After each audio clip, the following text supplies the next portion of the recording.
Hello student, welcome all of you. मैं JP Sharma, आपका physics teacher. चलिए स्टार्ट करते हैं अगला टॉपिक और चैप्टर 3 का लास्ट टॉपिक आपेक्षिक वेग। तो हम लोग फिजिक्स में चैप्टर 3 कंप्लीट करने वाले हैं और चैप्टर 3 का नाम है मोशन इन स्ट्रेट लाइन।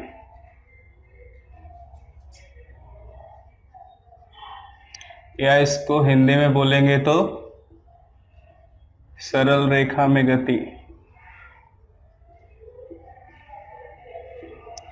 इसका जो टॉपिक है वो है आपेक्षिक वेग।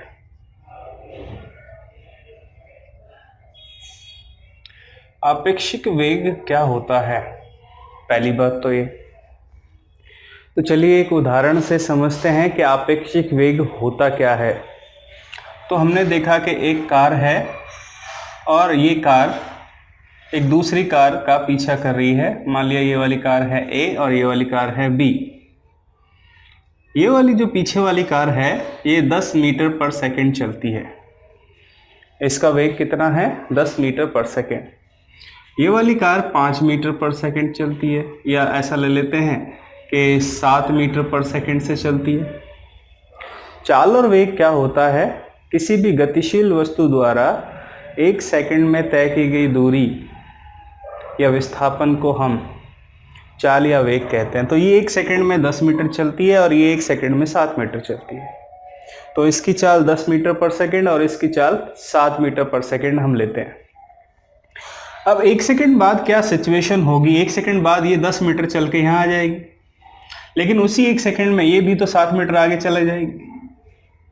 तो इसमें बैठा हुआ आदमी जब पीछे वाली को देखेगा तो उसको क्या लगेगा कि पीछे वाली जो कार है क्या वो 10 से चल रही है? नहीं।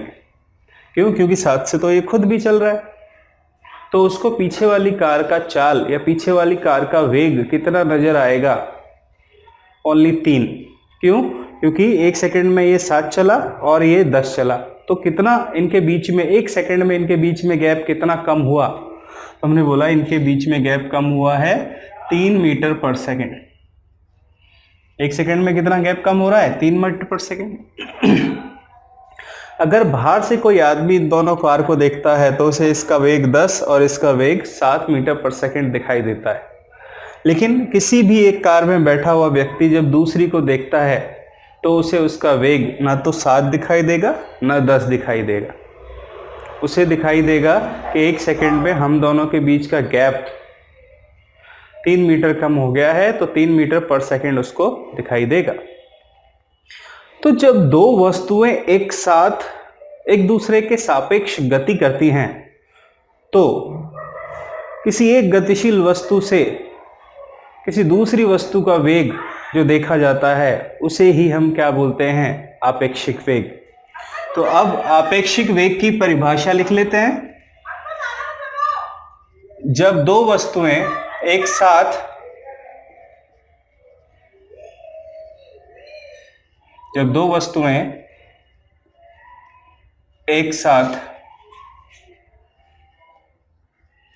गतिशील हों तो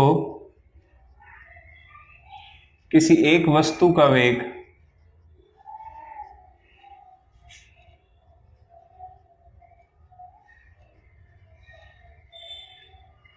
दूसरी वस्तु के सापेक्ष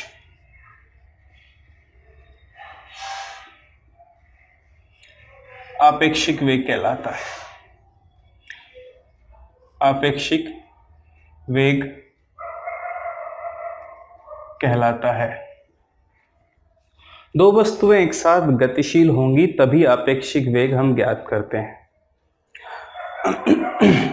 अगर पृथ्वी पर खड़ा होकर हम किसी वस्तु का वेग देखेंगे, क्योंकि हम पृथ्वी का आपेक्षिक वेग हम 0 मान के चलते हैं, तो जो पृथ्वी पे खड़े होकर अगर हम किसी कार का, किसी साइकिल का या ट्रक का वेग देख रहे हैं तो उस वेग को हम क्या बोलते हैं? उस वेग को हम उस वस्तु का जो वास्तविक वेग होता है वही आपेक्षिक वेग के बराबर ही होता है। तो एक बात समझ में आती है यहां से कि जब दो वस्तुएं एक साथ गति करेंगी तो आपेक्षिक वेग निकालते हैं। अब आपेक्षिक वेग निकालने का फॉर्मूला क्या है? तो मान लो दो वस्तुएं हैं, तो हमारे पास फॉर्मूला है VAB बराबर VA माइनस VB। VAB क्या है? या एक और फॉर्मूला हम ले लेते हैं VBA, इसका फॉर्मूला है VB माइनस VA। फॉर्मूला बड़ा आसान है। अब इन चीजों को समझते हैं कि VAB क्या होता है। तो VAB क्या है? वस्तु A का B के सापेक्ष वेग, वस्तु A का B के सापेक्ष वेग। इसी तरह से VBA को हम क्या बोलेंगे? वस्तु B का A के सापेक्ष वेग। इस तरह से A और B का वेग हम निकालते हैं। VA क्या है? वस्तु A का वेग। VB क्या है? वस्तु B का वेग। जैसे अभी हम बात कर रहे थे कि एक कार 10 से चल रही है, दूसरी 7 से चल रही है, तो अगर कार A का वेग V के सापेक्ष निकालें तो VA माइनस VB और 10 माइनस 7 तो 3 मीटर पर सेकेंड आ जाएगा, है ना। दो कार अगर एक साथ गतिशील है तो किसी एक कार का वेग दूसरी के सापेक्ष 3 मीटर पर सेकेंड से आ जाएगा। तो कोई इसमें बड़ी बात तो है नहीं। अब हमें यहाँ पे एक चीज और देखनी है, और वो क्या है? चिन्ह के बारे में देखना है कि हमें कब पॉजिटिव, कब धनात्मक और कब ऋणात्मक हमें लेना होता है। तो चिन्ह प्रॉपर्टी में हम दो चीजें ध्यान रखेंगे। यदि वस्तु दाईं ओर गतिशील है, दाईं ओर गतिशील हो या फिर ऊपर की ओर, तो उस वस्तु का जो वेग है, वेग कैसा लेते हैं? वेग हम लेते हैं धनात्मक। कैसा लेंगे? धनात्मक। इसी तरह से कोई वस्तु अगर बाईं ओर गतिशील हो, बाईं ओर गतिशील हो या फिर नीचे की ओर हो, तो उस वस्तु का वेग हम ले लेते हैं ऋणात्मक, माइनस। तो यही बातें हैं मेनली आपेक्षिक वेग में। इससे ज्यादा कुछ है नहीं। अब एक उदाहरण से इन चीजों को समझते हैं, कैसे धनात्मक लेते हैं, कैसे ऋणात्मक लेते हैं। मान लो दो हमारे पास ट्रेन है, एक ट्रेन है A और दूसरी ट्रेन है B। दोनों समांतर रेलवे की पटरियों पर चल रही है, दोनों एक ही दिशा में गतिशील हैं। मान लिया इसका वेग है 100 और इसका वेग है 80 किलोमीटर पर आवर और इसका है 100 किलोमीटर पर आवर। दोनों एक ही दिशा में गतिशील हैं और दोनों ही किस तरफ गतिशील हैं? दाईं ओर गतिशील हैं। तो हम इनका वेग निकालते हैं। तो सबसे पहले निकालते हैं VAB। ये क्या आ जाता है? VA माइनस VB और 100 माइनस 80 मतलब 20 किलोमीटर पर आवर। अब इसको थोड़ा सा समझते हैं। VAB क्या है? वस्तु A का वेग या ट्रेन A का वेग B के सापेक्ष। इसका मतलब जो व्यक्ति देखने वाला है वेग को, वो किस में बैठा हुआ है? B में। और किसका वेग देखा जा रहा है? A का। तो ये कौन सी सिचुएशन है? इस सिचुएशन में हम बात कर सकते हैं कि मान लो ये वाली है ट्रेन B और ट्रेन A पीछे है। ये 80 की स्पीड से चल रही है और ये पीछे से 100 की स्पीड से आती है और इसको क्रॉस करके निकल जाती है। यहाँ पे खिड़की में एक पैसेंजर बैठा हुआ है जो सामने वाली ट्रेन A को देख रहा है। उसको ट्रेन कितने वेग से आगे निकलती हुई दिखाई देगी? 20 से। क्यों? क्योंकि 80 से तो वो खुद भी चल रहा है। प्रैक्टिकली भी हमने देखा है कि जब हम ट्रेन में जाते हैं और हमारे पास से जो ट्रेन निकलती है, हम उसमें बैठे पैसेंजर्स का एक्टिविटी का भी देख लेते हैं। कौन समोसा खा रहा है, कौन कचौरी खा रहा है, कौन बिस्किट खा रहा है, सब पता लगा लेते हैं। क्यों? क्योंकि उसका वेग हमें उसका जो वास्तविक वेग है उसकी तुलना में कम। अब उसका वास्तविक वेग कितना है? 100। लेकिन B में बैठे व्यक्ति को कितना वेग नजर आएगा? 20। तो जब दो वस्तुएं एक साथ गतिशील होती हैं तो तो इस तरह से जो वेग देखा जाता है, किसी एक गतिशील वस्तु का वेग दूसरी वस्तु के सापेक्ष जो देखा जाता है, उसी को आपेक्षिक वेग कहते हैं। तो इस तरह से हम निकाल लेते हैं इसको। अब बात करें कि अगर देखने वाला ए में बैठा हो तो बी का वेग उसको कितना नजर आएगा, तो वी बी ए ये हो जाएगा वी बी माइनस वी, और 80 माइनस 100 मतलब माइनस 20 किलोमीटर पर आवर। इसका मतलब अगर आप ए में बैठे हो और आप बी को देख रहे हो, ए में बैठे हो और बी को देख रहे हो, तो बी आपको किधर छूटता हुआ नजर आएगा, लेफ्ट साइड में छूट गया बी। तो देखो ये बी है और ट्रेन ए ने इसको क्रॉस किया ऐसा, तो बी किधर रह गया, लेफ्ट साइड में। तो माइनस का मतलब क्या है, बाईं ओर अगर कोई चीज गति करती हुई दिख रही है तो उसका चिन्ह कैसा आ जाएगा, अपने आप माइनस। और कितने वेग से पीछे छूटती हुई नजर आएगी ट्रेन बी, 20 से।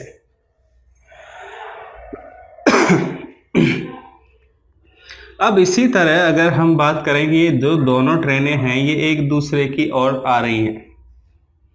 ये ट्रेन ए है और ये ट्रेन बी है, ये इस तरफ गति कर रही है और ये इस तरफ। वेग वही है 100 किलोमीटर पर आवर इसका ले लेते हैं, और इसका ले लेते हैं 80 किलोमीटर पर आवर।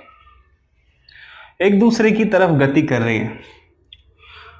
अब हमें निकालना है V A B, V A minus V B.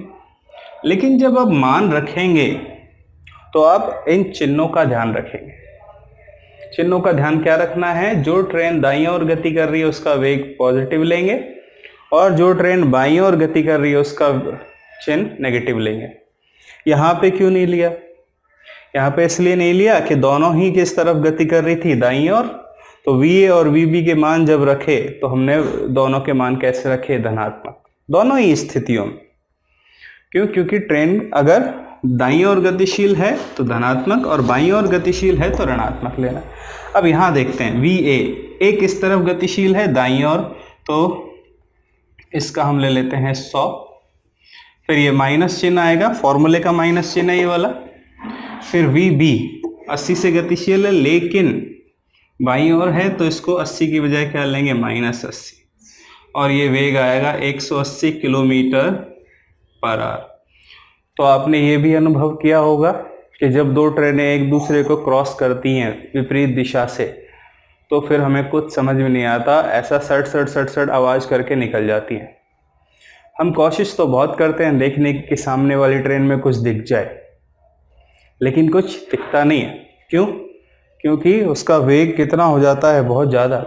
Actually दोनों में से किसी ट्रेन का वेग 180 नहीं है, लेकिन किसी एक ट्रेन में बैठा हुआ व्यक्ति जब दूसरी ट्रेन को देखेगा, जबकि दोनों विपरीत दिशा से गतिशील है, तो वेग उनको काफी ज्यादा नजर आता है। मान लो अगर पैसेंजर ए में बैठा है और बी को देख रहा है, तो उसको हम बोलेंगे v का वेग a के सापेक्ष, और ये V B minus V A, और ये आ जाएगा माइनस 80 माइनस 100, ये आ जाएगा माइनस 180 किलोमीटर पर आवर। तो इस तरह से हम आपेक्षिक वेग की गणना करते हैं। तो फिर से थोड़ा सा रिवाइज करते हैं। थोड़ा सा रिवाइज करना क्या है कि आपेक्षिक वेग क्या होता है, जब दो वस्तुएं एक साथ गतिशील हो तो किसी एक वस्तु का वेग अगर दूसरी गतिशील वस्तु के सापेक्ष देखा जाएगा तो उसे आपेक्षिक वेग कहते हैं। उसके बाद फॉर्मूले में V A B equals to V A minus V B, बहुत सिंपल फॉर्मूला है। वी ए और वी बी का मान जब रखेंगे तो चिन्ह का ध्यान रखेंगे, दाईं ओर गतिशील वस्तु का चिन्ह लेंगे धनात्मक, बाईं ओर गतिशील वस्तु का चिन्ह लेंगे ऋणात्मक। इस एग्जाम्पल से हमने समझा कि क्या इंपॉर्टेंस है आपेक्षिक वेग का हमारी डेली लाइफ में। ठीक है, अब कुछ ग्राफ की बात करते हैं और ग्राफ से देखते हैं कि है क्या आपेक्षिक वेग में हम किस तरह से चीजों को समझेंगे। तो कुछ ग्राफ्स की अगर हम बात करें, मान लो इस तरह का कोई ग्राफ है और ये ऐसी इसमें दो लाइनें हमने बना दी। इधर हमने ले लिया वेग, या यहाँ पे ले लीजिए विस्थापन। अच्छा, विस्थापन समय आरेख में जो ढाल है वो वेग को व्यक्त करता है, अब हम देख रहे हैं कि इन दोनों के बीच ये 10 है, मान लो ये 20 है, ये 0, 5, 10, 15, 20 ऐसा कुछ लेते हैं। अब दोनों लाइनें एक दूसरे के समांतर हैं। एक दूसरे के समांतर हैं इसका मतलब ये है कि दोनों दो वस्तुएं हैं, दो कार हैं और दोनों कार ए और बी एक समान वेग से चल रही है। उनके बीच का जो विस्थापन है, ये विस्थापन ये हमेशा उतना ही बना रहेगा। तो एक कार आगे चल रही है, दूसरी कार पीछे चल रही है और दोनों का वेग कैसा है, एक समान। तो इस स्थिति में अगर आप आपेक्षिक वेग देखेंगे, आपेक्षिक वेग कितना नजर आएगा, 0। ऐसा नहीं कि वस्तु स्थिर अवस्था में है, दोनों वस्तुएं चल रही हैं लेकिन दोनों एक समान वेग से चल रही हैं, तो आपेक्षिक वेग कितना हो जाएगा, 0। इसी तरह से अगर हम बात करें x और t के बीच में ग्राफ की, और एक वस्तु इस तरह से गतिशील है और दूसरी इस तरह से गतिशील, ये जो पॉइंट है ये मान लिया a है और ये b है। अब यहाँ पे हम xt ग्राफ में देख रहे हैं कि a का वेग ज़्यादा है क्योंकि ढाल ज़्यादा है और b का वेग कम है। अब ये जो पॉइंट है, इस पॉइंट को बोलते हैं ओवरटेक। इस जहाँ दोनों ग्राफ एक दूसरे को क्रॉस करेंगे उस पॉइंट को बोलते हैं ओवरटेक। तो इसका मतलब ये है कि दोनों का वेग धनात्मक है और इस पॉइंट पे ओवरटेक हुआ है। इसी तरह से अगर हम बात करें एक और ग्राफ x और t के बीच में, और ये ग्राफ ऐसा है कि एक तो इस तरह से जा रहा है और एक इस तरह से जा रहा है, तो ये पॉइंट ऑफ ओवरटेक है और इस पॉइंट पे एक दूसरे को ओवरटेक किया है। इसमें जो दोनों कार हैं, कार A और B, वो दोनों एक दूसरे से विपरीत दिशा में गतिशील हैं। तो यहाँ पे एक ही दिशा में गतिशील है, ये कार B है और ये कार A है, और कार A कार B को ओवरटेक कर देती है। इस स्थिति में अब विपरीत दिशा से आ रही है, एक का वेग धनात्मक दिशा है और एक का वेग ऋणात्मक दिशा की ओर है। तो इस तरह से हम लोग आपेक्षिक वेग को हल कर लेते हैं। तो ये आपेक्षिक वेग के बारे में हमने बात कर ली। बहुत सारी चीजें इस पे हैं, जैसे रॉकेट चलता है उसमें से धुआं निकलता है, तो रॉकेट के सापेक्ष धुएं का वेग क्या होगा, ये बहुत सारी चीजें इसमें क्वेश्चंस में आती हैं।